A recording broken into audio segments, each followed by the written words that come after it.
Okay, here's a quick video showing you how the swivel works, and as you can see I've had this this scrubber for about 2 years, and just have a quick look.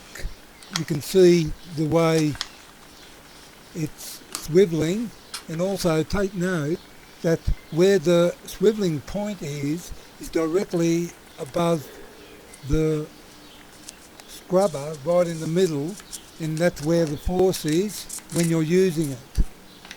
And of course it's not something that you might get used to it okay, but it might take a few days to get used to it. And of course it's very easy to use, and here the square lock mechanism can be used with the Glanadh quick lock. As you can see, I'll just show you on the pole on this one. And also here we have the wheel lock.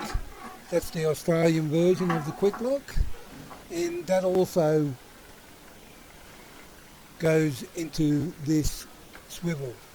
So as I said, it takes time to sort of work out how to use it, but it's much easier to use than any other swivel that I know of. And well, I suppose that's about it.